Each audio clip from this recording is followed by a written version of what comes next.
Senator Mike Braun visits Evansville, campaigning for Indiana governor ahead of the 2024 Republican primary. Constituents brought their concerns to the senator, and he talked to us about laws affecting Hoosiers.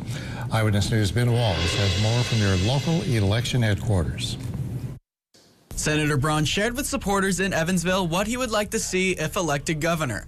Some candidates in the race say they want to eliminate the state income tax, but Braun said the state would miss out on $8 billion in revenue. When you just throw it out there and you don't talk about how you'd fill it because you're losing services, then if all of a sudden you'd pull away the revenue.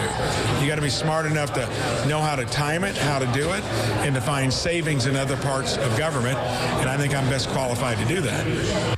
Braun also talked about the ACLU lawsuit filed against the State Department of Corrections. The civil rights organization argues that inmates not receiving gender-affirming care is a cruel and unusual punishment. When you're actually got someone espousing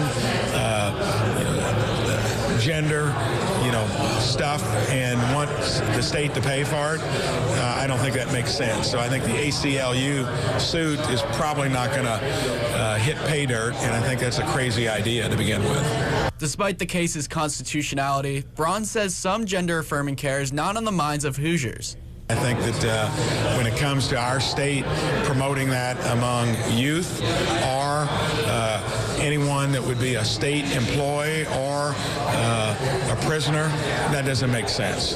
Glenn Kissel, a professor at the University of Southern Indiana, is still checking on who he will support in the election and asked the senator about Indiana education. Kissel says Florida has done great work in reforming its education system and that Indiana should follow suit. So I see the products of K through 12, whether it's public schools or private schools, and I'm seeing that my students are lacking, for example, in civics knowledge. It's kind of shocking, and there's no reason for that.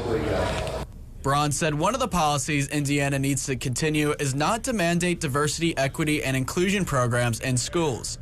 From your local election headquarters, Ben Walls, Eyewitness News.